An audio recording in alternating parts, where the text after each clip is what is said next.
Em destaque no Panorama CBN, Eduardo Bolsonaro e Paulo Figueiredo são denunciados por coação à justiça. Governo Trump aplica lei Magnitsky contra a mulher de Alexandre de Moraes e revoga vistos de mais autoridades brasileiras. Um dia depois de protestos contra a PEC da blindagem, Hugo Mota defende a proposta, mas chama a pauta de tóxica. França reconhece o Estado da Palestina, acompanhando outros países. E Dembélé, do Paris Saint-Germain, vence a bola de ouro de melhor jogador. Panorama CBN.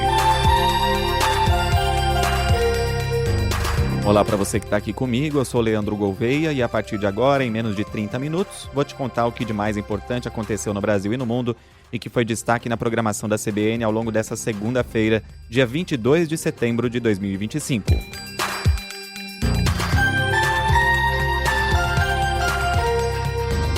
Bom, como os Estados Unidos vinham prometendo, não só mantiveram, como ampliaram as sanções da Lei Magnitsky e incluíram nessa segunda a mulher do ministro Alexandre de Moraes, a advogada Viviane Barsi de Moraes, e também o Instituto Lex, que é ligado à família do juiz e atua na formação e treinamento jurídico em São Paulo.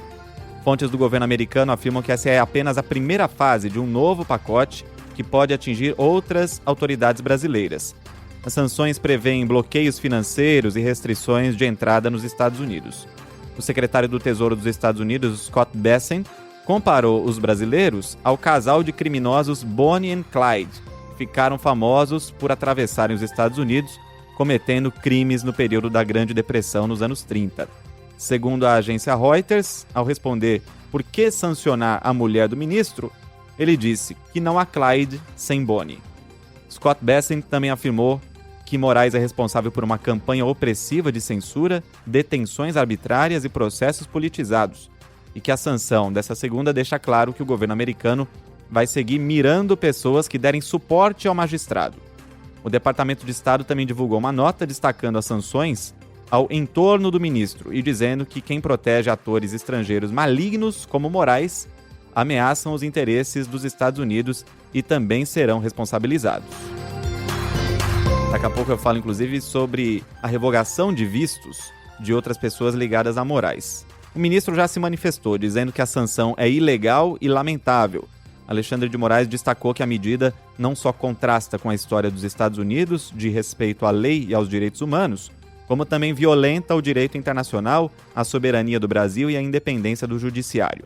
Moraes afirmou que a independência do judiciário, a coragem institucional e a defesa da soberania nacional fazem parte do universo republicano dos juízes brasileiros que não vão aceitar coações ou obstrução no exercício da sua missão constitucional e conferida pelo povo brasileiro.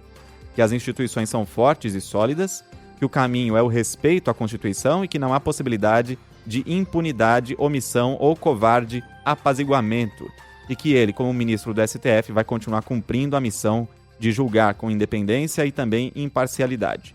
O Supremo Tribunal Federal também se manifestou, lamentando a decisão, afirmou que considera injusta a aplicação das sanções contra a esposa de Moraes, frisa que as autoridades norte-americanas foram convencidas de uma narrativa que não corresponde aos fatos, diz que estamos diante de um julgamento que respeitou o devido processo legal e o amplo direito de defesa com total transparência e que no Brasil a quase totalidade da sociedade reconhece a importância histórica de um julgamento e punição por uma tentativa de golpe de Estado.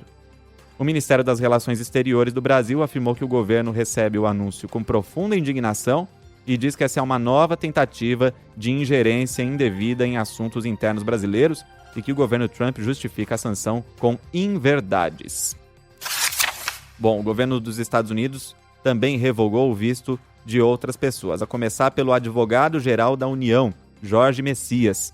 Ele é o responsável pela defesa do Estado brasileiro em ações internacionais. Messias se manifestou dizendo que a decisão é uma agressão injusta e afirmou que as medidas agravam um desarrazoado conjunto de ações unilaterais. Jorge Messias frisou que a escalada das sanções é totalmente incompatível com a pacífica e harmoniosa relação diplomática e econômica entre o Brasil e os Estados Unidos, e disse que recebe a restrição do visto dele sem receios e que mantém o compromisso com a independência da justiça brasileira. Também estão na lista de vistos revogados José Levi, advogado-geral da União e ex-secretário-geral de Alexandre de Moraes no Tribunal Superior Eleitoral. Benedito Gonçalves, ex-ministro do TSE. Ayrton Vieira, juiz auxiliar de Alexandre de Moraes no Supremo Tribunal Federal. Marco Antônio Martim Vargas, ex-assessor eleitoral. E Rafael Henrique Janela Tamay Rocha, juiz auxiliar de Moraes. A ministra das Relações Institucionais, Gleisi Hoffmann, afirmou que a conspiração da família Bolsonaro contra o Brasil não para diante das novas sanções e disse ser impressionante atacar o judiciário e ainda querer discutir anistia e redução de pena para golpistas. Por falar nisso, na conspiração da família Bolsonaro, a Procuradoria-Geral da República denunciou nesta segunda o deputado federal Eduardo Bolsonaro e o blogueiro Paulo Figueiredo por coação em processo judicial. O ex-presidente Jair Bolsonaro tinha sido indiciado pela Polícia Federal, mas não foi incluído nessa denúncia. Segundo o procurador Paulo Gonet, Eduardo e Paulo, que é neto do último presidente da ditadura militar, articularam nos Estados Unidos sucessivas ações para intervir nos processos judiciais para beneficiar o ex-presidente, o que é crime. Entre as provas estão declarações públicas de Eduardo e Paulo Figueiredo e também aquelas conversas que foram divulgadas depois da apreensão do celular do ex-presidente, quando ele descumpriu medidas cautelares impostas pela Justiça. Segundo Paulo Gonet, as ameaças são inequívocas e consistentes. Ele afirma que os denunciados tentaram, de forma reiterada, submeter o país aos interesses pessoais e da família Bolsonaro. Um trecho da denúncia diz o seguinte, que eles ameaçavam as autoridades judiciárias e de outros poderes com a promessa de que conseguiriam de autoridades norte-americanas sanções dispostas para dificultar e arruinar suas vidas civis, mesmo no Brasil, se o processo criminal não tivesse o fim que desejavam, ou se a anistia, extensiva, necessária e prioritariamente a Jair Bolsonaro, não fosse pautada e conseguida no Congresso Nacional.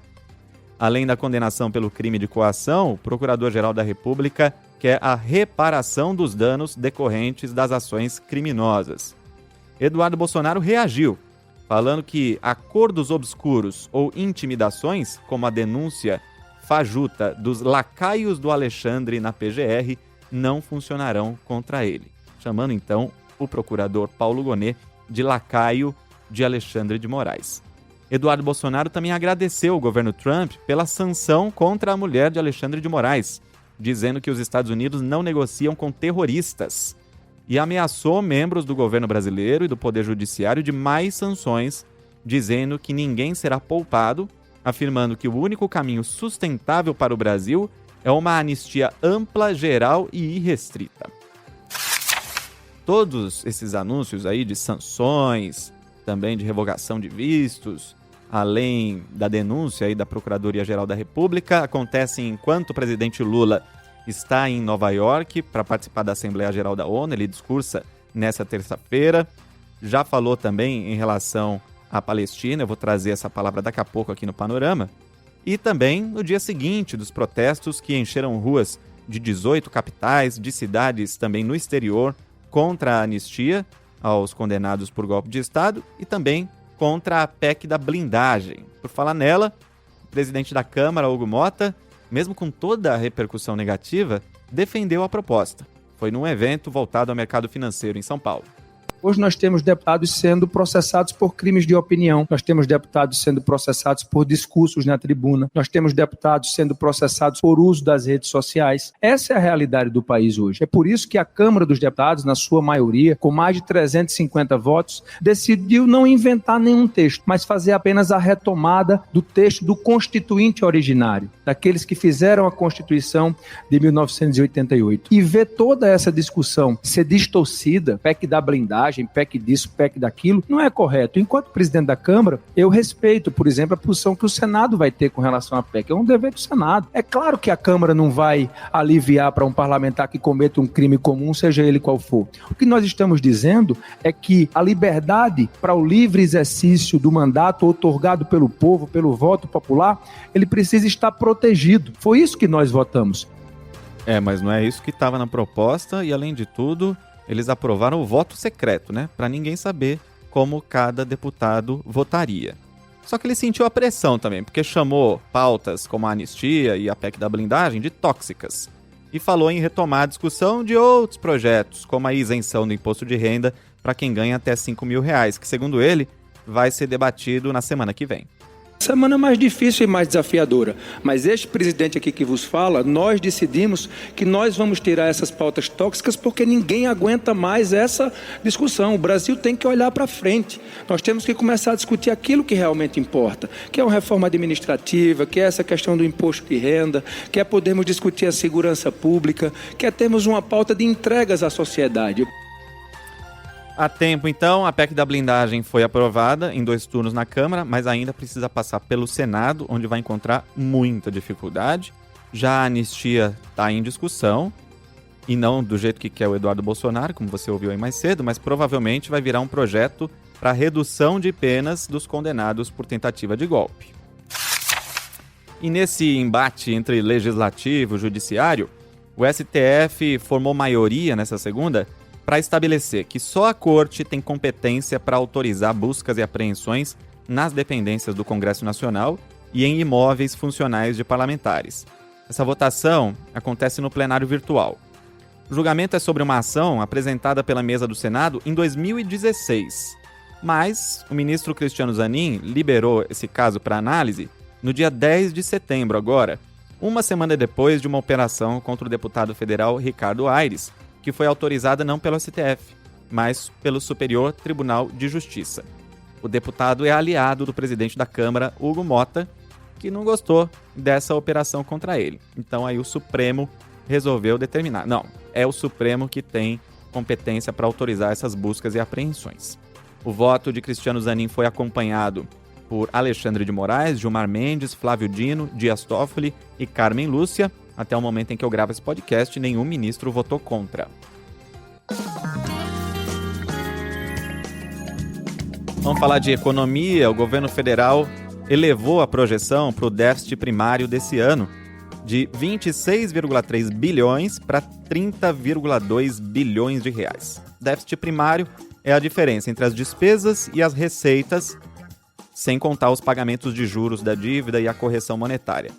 A meta para esse ano de 2025 é de déficit zero, mas com intervalo de tolerância, não é bem zero, né? Um intervalo de cerca de 31 bilhões de reais. Levando em conta os precatórios, que são aquelas dívidas que precisam ser pagas por decisão judicial, a projeção passou de um déficit de 74,9 bilhões para 73,5 bilhões. A rigor, a meta vai estar formalmente cumprida se o governo registrar um déficit de até 74,3 bilhões. Então, por enquanto, está dentro. E por causa da maior previsão de gastos, o governo aumentou o bloqueio de recursos do orçamento de 10,7 para 12,1 bilhões de reais. O bloqueio é feito para cumprir o limite de gastos estabelecido pelo arcabouço fiscal, mas as áreas afetadas ainda não foram divulgadas. O ministro da Fazenda, Fernando Haddad, indicou a necessidade de ajustes no arcabouço fiscal e admitiu que deve precisar de uma nova rodada de negociação com o Congresso para debater algumas mudanças. O arcabouço fiscal é justamente o conjunto de regras que define como o governo vai controlar as despesas e as receitas, que substituiu o antigo teto de gastos do governo Temer. Haddad disse que o equilíbrio fiscal é um desafio e que grande parte da dívida pública atual foi herdada dos governos passados. Primeiro, nós temos 50 bi de emenda parlamentar. Nós não tínhamos isso. Goste ou não, temos 50 bilhões de reais de emenda parlamentar. Os precatórios, que não tem a ver, decisão judicial não tem a ver com decisão tomada por esse governo. Você sabe que só no Fundef, que é da época do Fernando Henrique, nós pagamos mais de 30 bilhões de reais para estados e municípios durante este governo Lula. Então os precatórios subiram para um patamar, praticamente quase dobraram de tamanho. Então nós temos que olhar para as contas públicas com maturidade. Aconteceram fatos no Brasil que agravaram a questão orçamentária. E aí, para ajustar as contas públicas, Haddad citou projetos em discussão no Congresso, que ele já vem defendendo, como o fim dos supersalários no serviço público e as mudanças na previdência dos militares. E a Latam Airlines fechou um acordo para comprar até 74 aviões da Embraer do modelo E195-E2. Esse pedido é um dos raros contratos da fabricante brasileira com uma companhia aérea nacional nos últimos anos. E acontece enquanto há uma crise de atrasos nas entregas de aviões das gigantes Boeing e Airbus. Para você ter uma ideia, a última compra da linha E2 foi em 2018 pela Azul, única operadora desse modelo no país até hoje. Então são os primeiros aviões da Embraer usados pela Latam. Os 24 aviões já confirmados estão avaliados em aproximadamente 2 bilhões e 100 milhões de reais. E a compra faz parte da estratégia de expansão da malha aérea da Latam na América do Sul. Depois disso, as ações da Embraer subiram 4,6% nesta segunda-feira. E com o cenário político no radar, o anúncio de novas sanções pelos Estados Unidos, a Bolsa de São Paulo fechou em queda de 0,52% aos 145.109 pontos. Entre as maiores quedas estão as ações preferenciais do Itaú, que caíram 1,44%. Na ponta contrária, as preferenciais da Petrobras subiram 1%. O dólar teve alta de 0,33%, cotado a R$ 5,33. O euro vale 6,28, com alta de 0,82%.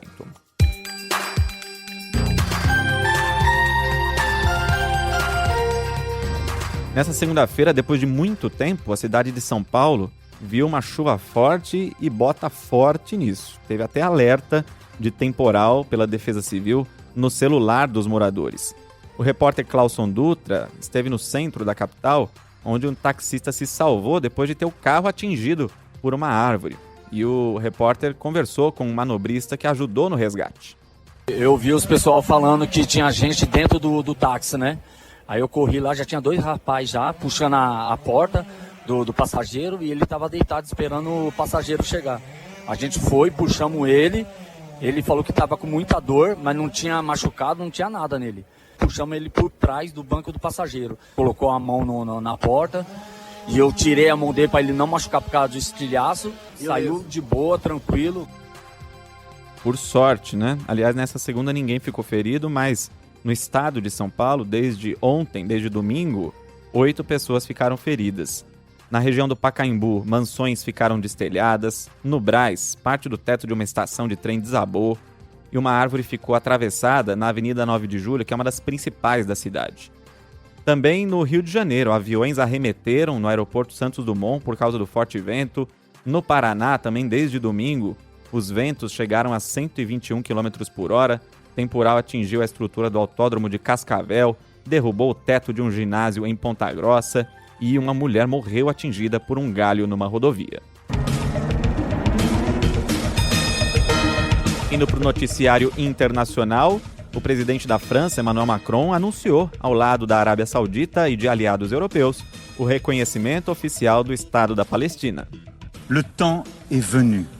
C'est pourquoi, fidèle à l'engagement historique. Ele diz aí, chegou a hora. É por isso que, fiel ao compromisso histórico do meu país com o Oriente Médio, com a paz entre israelenses e palestinos, declaro que hoje a França reconhece o Estado da Palestina. Macron disse que a comunidade internacional consagrou o Estado de Israel, cumprindo o destino deste povo, mas a promessa de um Estado árabe permanece não cumprida até hoje. Ele também condenou o antissemitismo e prestou homenagem aos mortos nos ataques do Hamas, que motivaram o massacre que vemos hoje na faixa de Gaza. A Autoridade Nacional Palestina elogiou o anúncio, classificando a decisão como histórica e corajosa. O secretário-geral da ONU, Antônio Guterres, declarou que o reconhecimento é um direito e não uma recompensa ao Hamas, como disse mais cedo o primeiro-ministro de Israel, Benjamin Netanyahu. Antônio Guterres disse que negar esse status fortaleceria extremistas. Acompanhariam a França nessa decisão os países Andorra, Bélgica, Luxemburgo, Malta e San Marino.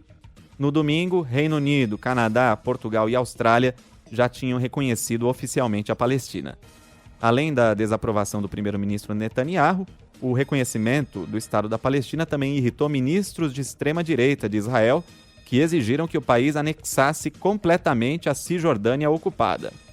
O Brasil reconhece a Palestina desde 2010 e durante a participação nessa conferência internacional de alto nível, que foi convocada pela França e pela Arábia Saudita justamente para discutir a situação da Palestina, o presidente Lula afirmou que a tirania do veto impede o Conselho de Segurança da ONU de coibir atrocidades. Na semana passada, os Estados Unidos vetaram um projeto de resolução que exigiria um cessar-fogo em Gaza.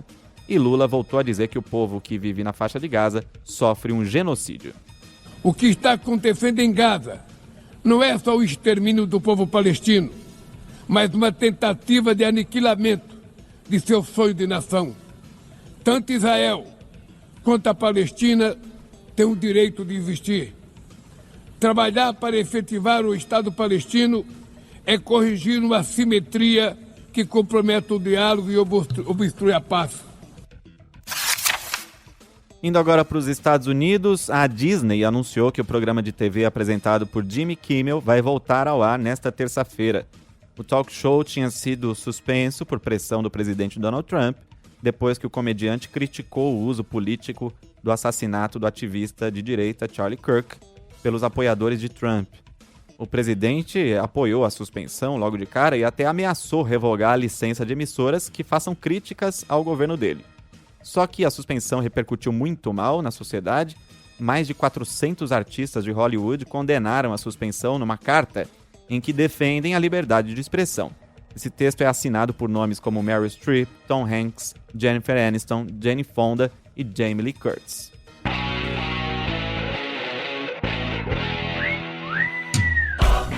No esporte, a bola de ouro tem um dono inédito, o francês Ousmane Dembélé, do PSG.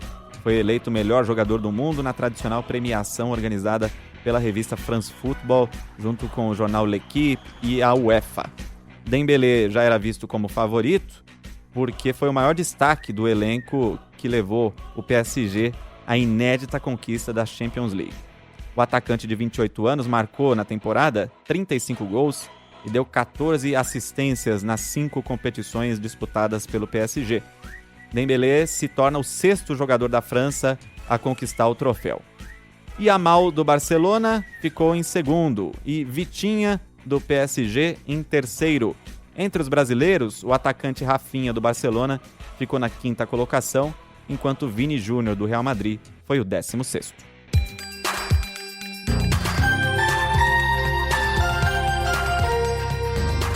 Antes da última notícia, que na verdade é uma homenagem, vou convidar você a mandar mensagem para o Panorama. Meu e-mail é leandro.gouveia@cbn.com.br. No Instagram é só procurar por Le Reis Gouveia. Na caixinha de comentários do Spotify, mais de um ouvinte mandou mensagem se incomodando com o fato de eu ter informado na sexta-feira que deputados do PT votaram a favor da PEC da blindagem. Foi o caso do Helder Teves, da Camila Ariélida e do Leonardo Santos. Por mais que não haja erro nessa informação, e que sem os votos do PT o voto secreto da PEC não teria sido aprovado, eu não ponderei, e isso é verdade, que o projeto foi aprovado com o massivo apoio dos partidos de direita e do Centrão, como eu já tinha feito antes, no episódio seguinte à aprovação da medida, citando cada um dos partidos, inclusive aqueles que votaram de forma contrária. De qualquer forma, agradeço a quem fez a observação, ainda que em um dos casos, uma das ouvintes tenha feito isso de forma menos educada. Agradeço também a quem elogiou o podcast e a apresentação, o caso do Fernando Vera e do Pedro Cornélio, que disseram que curtem o nosso senso de humor aqui no Panorama. E pelo Instagram também chegou a mensagem dizendo o seguinte: muito bom acordar e te ouvir, Leandro. Moro em Portugal e venho te seguindo. Um abração e bom final de semana. A Núria Casadeval, de Vila Nova de Gaia, em Porto. Obrigado a todos que estão mandando mensagens aqui para o Panorama. Fico sempre muito feliz.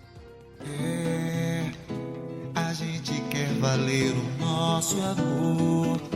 A gente quer valer nosso suor. Cantor e compositor Gonzaguinha faria 80 anos nessa segunda-feira, 22 de setembro. Filho de Luiz Gonzaga, o rei do Baião, ele construiu uma carreira própria, original, marcada por canções como essa aí, que unem crítica social e poesia.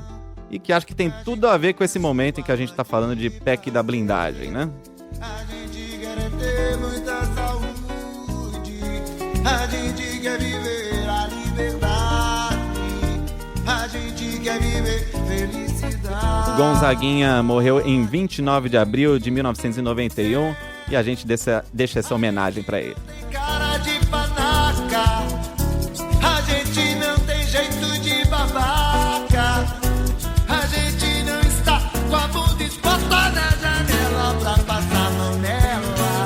Essa edição do Panorama vai ficando por aqui. A produção e o roteiro foram feitos por mim, a edição e a sonorização por Anderson Wendel, o Tico. A próxima edição vai ao ar a partir de 7 da manhã com Bianca Santos e eu volto amanhã. Até lá.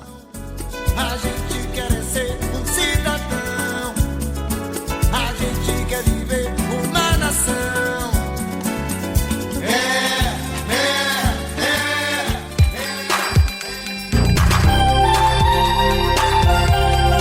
Panorama CBN. As principais notícias do dia em menos de meia hora.